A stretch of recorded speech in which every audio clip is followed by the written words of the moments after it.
This is breaking news. Lithium-ion battery legislation is expected to pass into law. It is a major step in stopping unregulated lithium-ion batteries from entering the city. And it's something FDNY Commissioner Robert Tucker says will save lives. City officials are speaking now. Let's listen in. Then good. Good afternoon, everyone. I'm Robert Tucker, the New York City Fire Commissioner. Thank you all for being here. We're here today to discuss some very exciting news.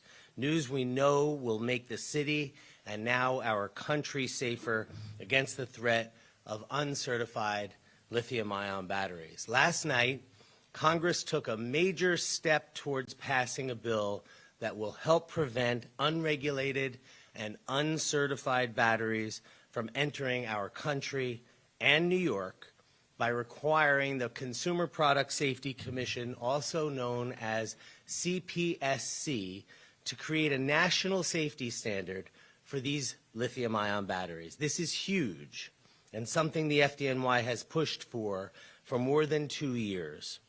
In fact, we started talking about these batteries and the dangers that they present 3 years ago, well before anyone else in the country noticed there was a problem. It's been the consistent beating of the drum by the FDNY that has resulted in critical legislation being passed on the city, state, and now the federal level.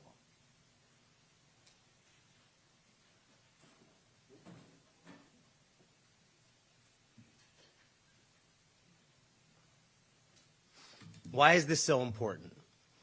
Because a national safety standard will finally allow for the enforcement of uncertified batteries coming into our ports, and it will allow the CPSC to issue recalls for unsafe devices. We think this is a huge deal, as our agency has been at the forefront of these fires since 2019. 929 fires have been caused by lithium-ion batteries in New York City, injuring more than 500 people and causing 33 deaths. This legislation, when signed into law, will save lives.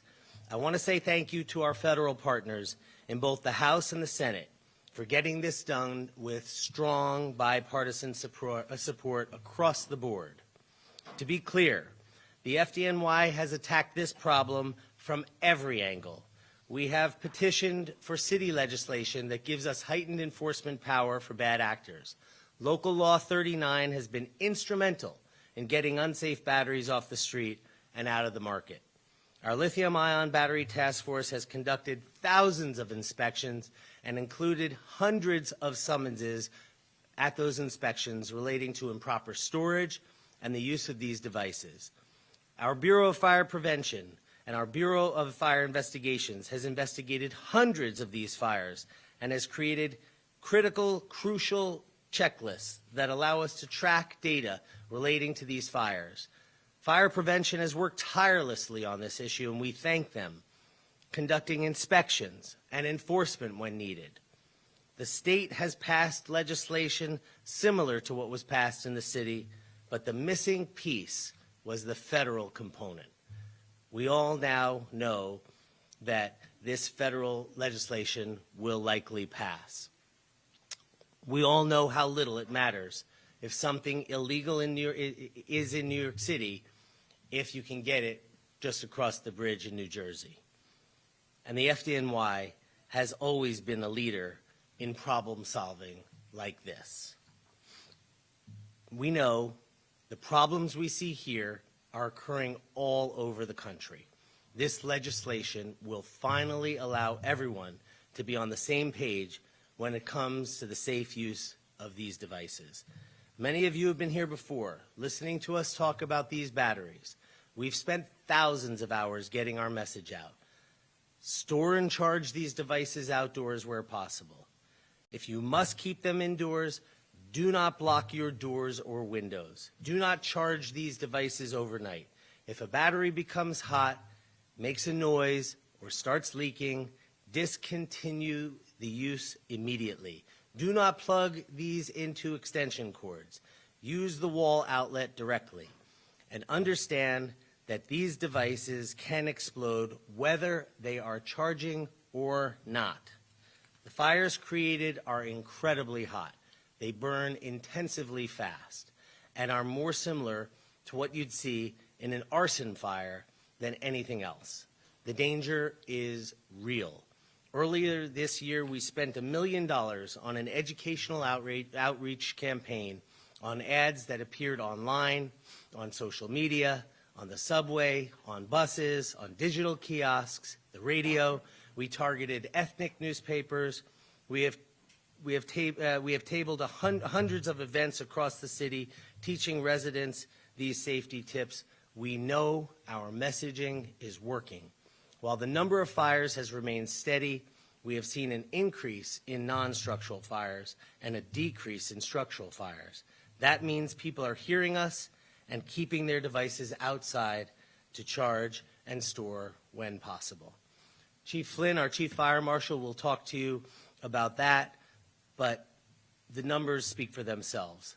72% fewer fatalities caused by these fires to date this year compared to last year. One death is too many, but we know we are on the right path. 18 deaths last year compared to 5. The FDNY has visited Washington, D.C. 5 times in 2 years to talk about this issue. We've engaged with the private sector, with food delivery apps, as well as online retailers to express our concerns and find ways industry can help stem these fires. This federal legislation is the critical piece that was missing in our fight against this problem. We are elated to hear that there will be a law signed soon, and we cannot thank all those involved in making it happen enough. We know it will make our members safe. We know our city will be safer, and now we know our country will be safe as well. Thank you. I want to introduce our Chief Fire Marshal, Dan Flynn, to go over some of the things we talked about. Thank you, Commissioner. As the Commissioner mentioned, this is a great day. We worked very, very hard to get this done, visiting Washington, D.C. many times, advocating for this bill here, as well as in D.C., speaking to people on a regular basis, getting the word out across the country, sharing best practices that we've put in place here in the city to prevent these and to raise awareness. We've attacked this from all angles. From the operations standpoint, they've done an excellent job in mitigating these fires. The hazmat standpoint, the fire investigative standpoint in defining what these are, making sure that we are using a uniform system to identify them and track them. From the fire prevention aspect, our Bureau of Fire Prevention has gone out, conducted thousands of inspections of these locations that have been selling these devices, and we've issued thousands upon thousands of violations and summonses when people are not behaving properly related to these devices. We want to thank our federal partners for hearing us on this and getting out in front of it. Again, this is not a New York City problem. When we recognized that we had this problem, we knew that we had an obligation to share what we've learned here with the rest of the country. And I think this bill will go a long way to make that happen and to make the fire service in other areas understand that, you know, this is coming your way and we need safe products out there. And make the public understand how to treat these things with respect, and when possible, keep them outside. That's the most important message. If you can keep them outside, especially on the federal level, in New York City it's very difficult. Other jurisdictions do have better options to keep these things outside. When possible, please keep them outside. As the Commissioner mentioned, the most important statistic is our fire fatalities. So this time last year at 18, as of today, we're at 5. That's a tremendous decrease, and I think our advocacy on this issue has made that difference. I want to thank our OPI, Office of Public Information, for getting that word out as well. This will save lives, and I'm very proud of the team here for their advocacy, and I cannot thank our federal partners more for their support on this issue. Thank you. Thank you, Chief.